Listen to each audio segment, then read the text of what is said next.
All right, today we have Jeremy Gardner, Executive Director of the College Cryptocurrency Network and Director of Operations at Augur. Jeremy, thank you so much for joining us. Thank you for having me. Absolutely, it's an utter pleasure. So talk to us a little bit about what is Augur and what is it that you're doing? Okay, so Augur's really cool. Tony knows all about it.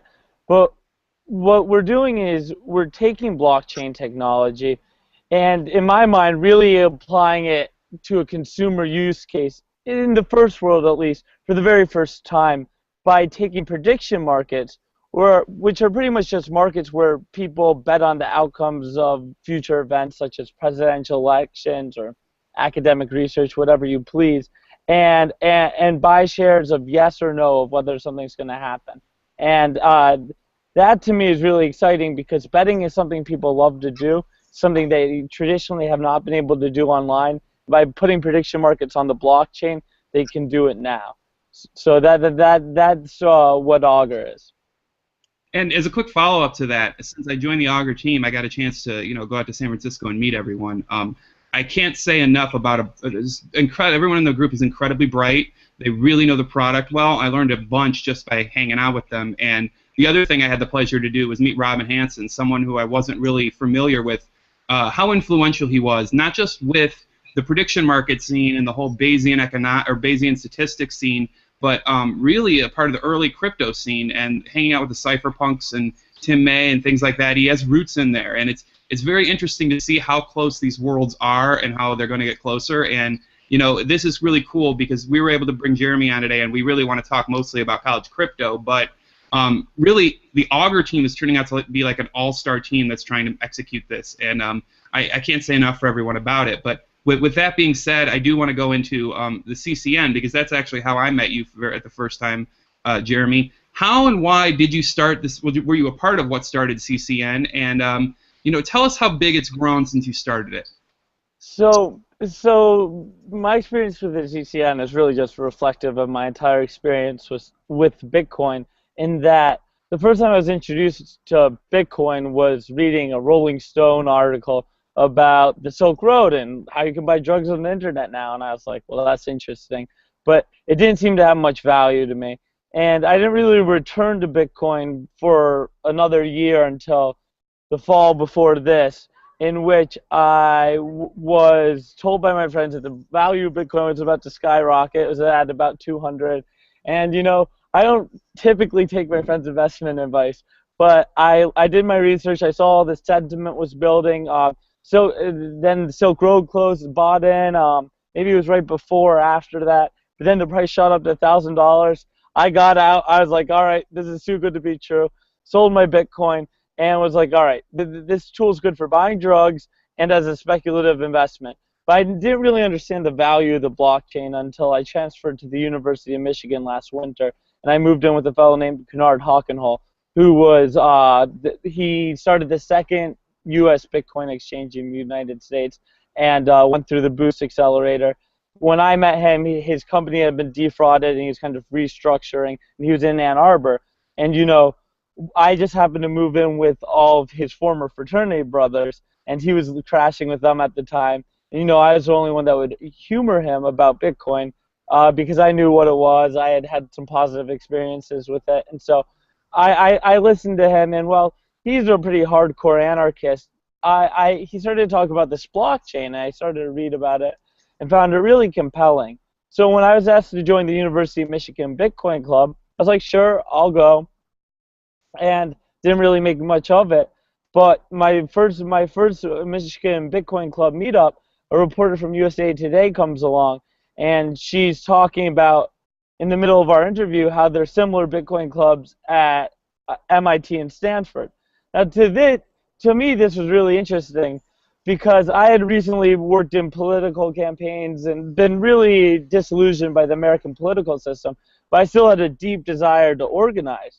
So I asked the reporter to put us in touch with those other students at MIT and Stanford, and she did, and that night, in fact, we ended up on a phone call with them. And Danny, the head of the Michigan Bitcoin Club, and who go on to become my co-founder of the CCN, was speaking to those students about their respective successes and failures as clubs, how they could better organize, sharing resources.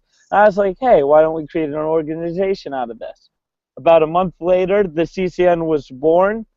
Fast forward about 10 months later to today, and we're now a federal tax-exempt organization, 501c3. We've got chapters in about 35 countries, every habitable continent, and about 160 schools worldwide. We've hosted over 24 events around the world, and there's no sign of letting up. And I guess that's a quick summary of CCN, kind of how I got involved. Oh, and my driving factor in founding CCN was that I realized that, look, if I actually had used Bitcoin or seen Bitcoin be purchased and bought and only thought it was good for buying drugs or speculating, and then realizing much later on that it was actually this incredibly transformative technology, maybe as transformative as the internet, that there was a huge information problem. And that was why the need for the CCN arose, because there were no professors, academics, professionals really talking about Bitcoin and the blockchain in an intelligent manner. So I thought it was vastly important that we create a generation of what I call cryptocurrency communicators. So Jeremy, in your communication with a lot of the students in the college cryptocurrency network, what do you find to be the most common story for how people came to find Bitcoin? You have a really fascinating one yourself, but what are sort of the demographics of the people you see and the motivations that are bringing them to this technology? So what really amazes me more than anything is the fact that Bitcoin seems to transcend socioeconomic background, religious beliefs, geographic positioning. I mean, we're in 10 countries in Africa. We have students that have lived through civil wars. You know, and then we have super affluent kids as well. That, you know, I mean, they're old money in England. You know, what the most defining characteristic of young Bitcoiners is not any given characteristic, but just the notion that this technology has the power to transform the world. So I'll take an example from one of my students from Ghana, who was saying to me how he wanted the people of Ghana to use Bitcoin because they fell so far behind with the internet revolution. And he saw so much potential in this Bitcoin technology that he wanted to bring it to these people, to his people, before the rest of the world adopted it. In other places in the world, I mean, it's the idea that you can transfer value or you can decentralize. Some people want to subvert government, you know. To me, it's just the understanding that this technology is the brink of something extraordinarily special that may not be fully developed yet, but has the potential to change the world. And each and every one of these students want to be a part of that change. Excellent. So what's next? Like, what are some of the most ideal communities that you'd want to see sort of involved with College Cryptocurrency Network? Who's ideal? So, I mean, I think every young person is ideal because there's not a single young person in the world, I mean, maybe in very isolated communities, that haven't been affected by the aftermath of 9/11, being in this kind of national security state globally, and then also this great recession that we've lived through. So I guess, to me, I want to see the people who can benefit most.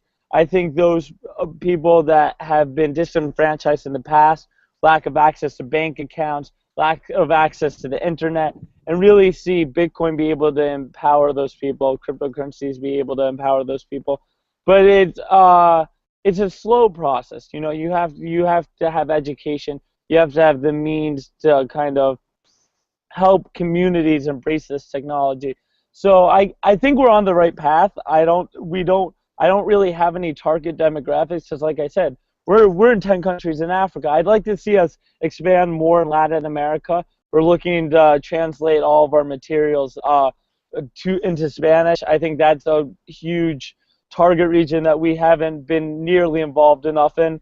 But overall, I mean, if we can stay on the trajectory we've been on for the past 10 months, I'd be absolutely delighted because we have accomplished so much and our students have done so much without us providing lots of money or anything. So to me, when people ask, do you want to raise a bunch of money, I'm hesitant because, you know, we have been developed in a very decentralized manner. And when students need money, we'd like to connect them to sponsors and individuals that can help them. But you know, as an organization, I'm really satisfied with the trajectory that we're on. Excellent. So you're talking a little bit about the Latin American markets. Can you unwrap that a little bit? What's so exciting about, you know, Central and South America that really makes you think that Bitcoin really needs to be present there? Well, you look at places like Venezuela and Argentina, places that have experienced horrible hyperinflation, and you know, we complain about the collapse and the fluctuations in Bitcoin, but hyperinflation is 1,000 times worse because it only really moves in one way. And you know, the people in Venezuela and people in Argentina and elsewhere, you know, they're pretty computer savvy folks, and with the capital controls that exist in those countries, Bitcoin has a huge potential to affect those people and help them move their money around without kind of government interference. And you know, I'm what most Bitcoiners would call a statist, but by the extent of control that the state has over the lives of the people in many countries in Latin America, I think Bitcoin has a huge transformative potential to for them. And you know, speaking to some of our students in Argentina, you know, they had to smuggle the first Bitcoin ATM into that country. So I know there's potential, but it's not, that still needs to be fully cracked. And I think this is a little on the last topic regarding the growth that we had talked about a minute ago. And this is something that I think gives Bitcoin instant credibility. So I want to laud you for doing this. But what are some of the higher profile schools that are involved in the CCN? Because whenever I see the list, you mentioned a few, but I want you to mention them again, and maybe some other ones that we didn't talk about. Because when mainstream media hears academia is adopting this, and I believe, I think I heard it from you that Princeton has now added a class or a course on Bitcoin. Yep. You hear things like Ivy League schools talking about it. It gives it a credibility that, you know, really you can't get anywhere else, and it makes people listen way more. So first of all, congratulations. Second of all, who else is involved? Just name a few of the biggest names. Thank you. I mean, obviously the founding chapters of Michigan, Stanford, MIT have been huge. MIT, we gave $100 in Bitcoin to every undergraduate. It reached almost every single student. That was huge. Obviously, MIT just released a great the MIT Bitcoin Club, our chapter there, released a great video yesterday explaining how MIT students could spend Bitcoin. So that's been awesome. Stanford, they're doing academic research. Susan Athey, she's a professor there. She does great stuff. Our McGill chapter, which was recently incorporated into the CCN, just announced that they're also going to do a Bitcoin drop as well. The University of Toronto is intimately involved with the Decentral guys in Toronto, and they're looking to host a huge hackathon in Canada in late spring. Overseas, I mean, we have incredible students in Ghana at Kenyatta University in Kenya. They've had this the Minister of Finance of Kenya come to their student meetup. So you know, it kind of is all over the world. You know, the United States has been a launching ground, but I'm excited to see what happens elsewhere as well. Jeremy, you've had some really incredible success, but I imagine that you've also met with a great deal of skepticism. I'm wondering what the greatest obstacles have been for you and the College Crypto Network to actually introducing Bitcoin to academics and academic institutions. And if you want to follow up on that, conversely, what are the greatest obstacles to introducing these to students? So one of the first obstacles we found was when we tried to get the University of Michigan to accept Bitcoin donations. We thought it would be the easiest thing in the world. You know, it's just like they have nothing to lose. Most large institutions already accept stock and artwork. So, you know, it wouldn't be a far reach, especially using a payment processor such as Bitcoin or BitPay or Coinbase, to really just have it immediately converted into fiat, taking on no risk. We kind of pitched all of that to the University of Michigan, and the marketing departments and development departments were all about it. But somewhere along, either in Treasury or legal, the school was just like, no, we're not going to do that. And that was kind of stunning to me. I was like, look, this is just free money you can get. Like, why won't you take this? But it's an information bias. Or or an information shortfall. There's all these negative associations with this technology, and not understanding how payment processing works, which shouldn't be a hard thing to do or to explain, except when you don't get to speak to all the participants. Academics are better. Academics can be very receptive. I speak to a lot of academics, and I think one thing that's actually amazed me about this technology is how receptive academics are. My dad's a college professor. He doesn't get it, but he teaches Chinese history, so I don't really expect him to. But the individuals that choose to take the time to learn how Bitcoin works and understand the blockchain technology and what underlies Bitcoin, those folks really do get it. Harvey Campbell over at Duke, NYU professors there. Princeton has a whole bunch of Bitcoin development going on. Stanford, like I said, there are professors that are receptive to this. They're just kind of scattered, and I think as a lot of PhDs become professors, you're going to see that, because there's a lot of academic research being conducted in this space. So as frustrating as it can be to deal with large academic institutions, as long as the academics themselves are beginning to acknowledge the value of this technology, that's incredibly important. You look at Coin Center, led by Jerry Brito, who's over at George Mason, and there are these academics in this space. It just takes time. But I think it's the rate of academic research in this space is going to grow exponentially in the coming couple years. That's fantastic to hear. I think Princeton has done a lot of research into crypto in general, Johns Hopkins University, so it's really exciting to hear. Yeah. Let's talk a little bit about Augur and why a prediction market? What is the big need in cryptocurrency for a prediction market? Well, it's not about cryptocurrency at the end of the day. It's about humans. Betting is a $1 trillion industry, and just over 1% of it occurs online. To me, that's crazy for multiple reasons. First, it's just like betting's an easy thing to do online. But secondly, right now, the way that betting's conducted throughout the world, this $1 trillion industry, it has no social net benefit. There's no positive outcome. Some people make money, some people lose it, but there's no societal gain. But with prediction markets, there's a huge social benefit. Prediction markets, while some people bet no that something is going to happen, some people bet yes, those bets eventually converge to a percentage. Like 63% of people say something's going to happen, and that you can use that 63% can be used as the actual likelihood that an event will occur, whether the Hillary Clinton gets elected or not.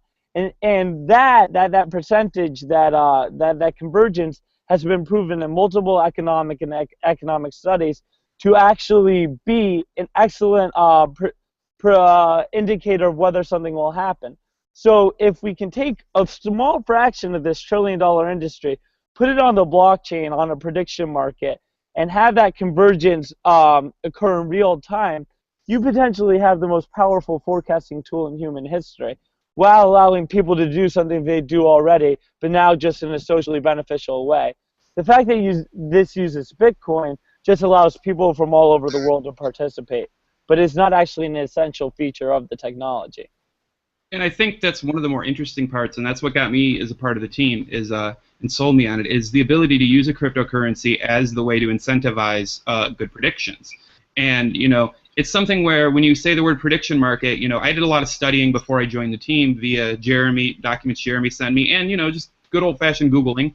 And I kind of realized something, that this is lacking. This is a tool that's lacking, and it's a tool that really is something academics really want, social scientists want, scientists in general want, mathematicians want, because there is something to this, this accuracy that is in crowds. And to that, what I also think is that as statistical methods get more advanced, and by advanced I mean more thought out as far as just the entire process. I'm a very Bayesian fan. I had a very good conversation with Joey from the team who we're having on next week, and we spoke about this when I was in San Francisco. And you're going to see that as these sophisticated methods become more in use, they're going to grow, and the accuracies just continue to snowball. And again, with us meeting with Robin Hanson, just speaking with him for a few minutes on this really taught me a lot, that this is an idea that is thought of by some economists, but other economists never even thought of this being a method to make better decisions. You know, and when you Google it and you do more research, you realize people are saying things like it's the killer app for Bitcoin. You know, academia really wants this. This is something that could benefit a lot of people. There's so many interesting aspects that are converging, especially things that interest me all at once here. I can't say enough positive about that, and that's why when you say why Augur, it took me a minute to figure out why Augur too. But once I figured it out, it was just the pieces fell together. But Eric, I'm sure you and James have more awesome questions, so I'm going to toss it back to you to ask Jeremy. So I want to talk a little bit about some of the first initial targets for a prediction market, whether it's cryptocurrency or not, right? You know, what is the first use case? We talk in entrepreneurship and startups about making sure you nail down a niche. What is that first niche for Augur? So you're gonna have multiple markets that are gonna rise very quickly because this is fully decentralized. Some of which will be out of our control, but there are a lot of things people like to bet on that they can't right now. Most things, in fact, and those sorts of markets are going to be created pretty early on. But markets for presidential elections, especially in foreign countries, where people may not have access to these sorts of tools, real good forecasting tools, this could be incredibly important. You look in most of Africa. Most elections are rigged, and the idea that there can be kind of this impartial forecasting tool that may not reflect what actually occurs in the elections, but may reflect the truth or of sentiment is very interesting. Furthermore, as a hedging tool, especially for farmers in Latin America that want to hedge against crops, that's incredibly powerful. Because they may not have agricultural insurance like they have in the developed world. I can't say for sure what will be the killer apps, but I think some of the apps that people probably can't find right now on the internet will initially draw them to Augur, and then will end up leading to other more socially beneficial markets being seeded. I'm absolutely fascinated by this, Jeremy. There's an idea in political theory called regime uncertainty, and I can see this, as you were saying, with presidential elections in countries with corrupt governments. This could really help a lot of people. I mean, by removing a lot of that uncertainty about rules that will be coming down or various impositions. But what I'm very interested in is how you think governments will react to this, actually, because it is a betting platform. It does have a lot of somewhat controversy around it from a legal perspective. But what do you think are the obstacles you'll be facing, and if any, and how do you plan to move forward in that? Of course, I mean, legally speaking, we're on very solid ground for Augur as legally being safe. We don't really fall under any federal agency's jurisdiction. This is a massive legal gray area. There are no laws that really apply to us. Will we piss off governments? Absolutely. I mean, I studied political strategy in college. It was a major I developed. A big part of it was game theory, but also political science, social psychology, military strategy. And the notion that this sort of tool like Augur will bring out truth is incredibly politically dangerous. It can incentivize whistleblowing of corruption, of misbehavior by governments, and that's incredibly threatening.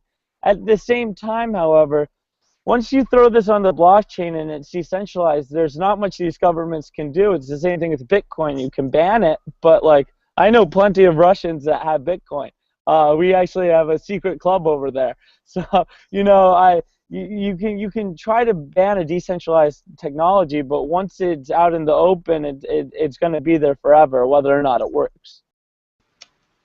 I completely agree, and I also think that when it comes to this, there is enough layers with using cryptocurrency as the way to benefit from it. I think that's another interesting point that as we get closer to releasing more about the project, that we're going to there's going to be a lot of little intricacies that we're going to go into further detail on in the way it's used. So it's really going to be something that's going to be interesting, but I think we're on the safe side from everything I've seen and all the research that Jeremy and our attorneys and our yet-to-be attorneys, I'm sure will conclude with us. So we have a lot of people we've spoken with and even more that we're hoping to speak with to make sure our ground's covered.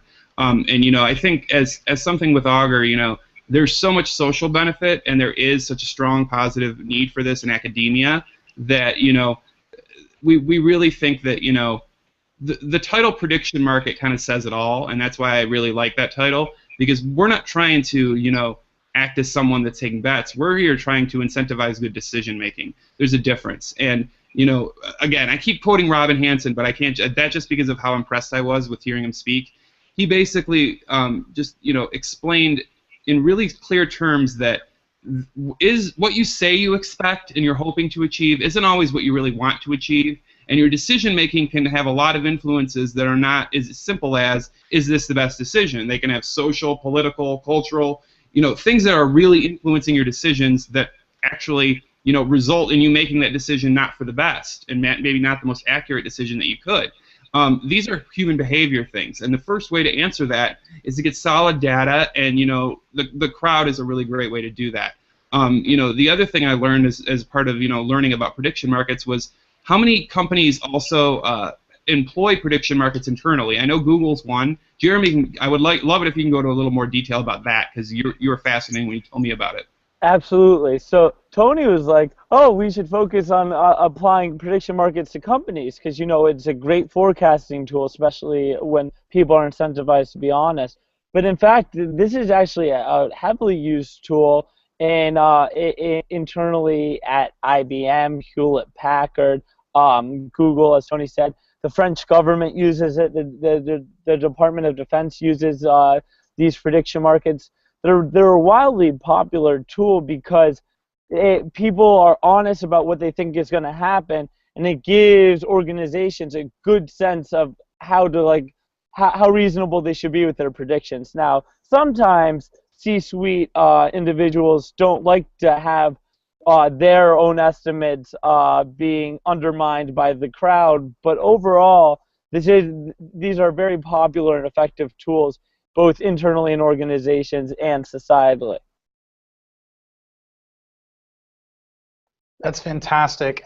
Thanks so much, Jeremy, for being able to join us today. I want to wrap this up with, is there anything remaining that you want to sort of plug? Where can people find out about Augur? Where can they find out about the College Cryptocurrency Network?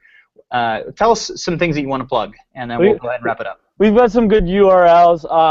For CCN, it's just collegecrypto.org. If you're a student, registration's super easy. We'll guide you through the whole process, help you set up a club, get you in touch with good people, get you internships, bring you into this community, which is probably the most important thing that our organization can do.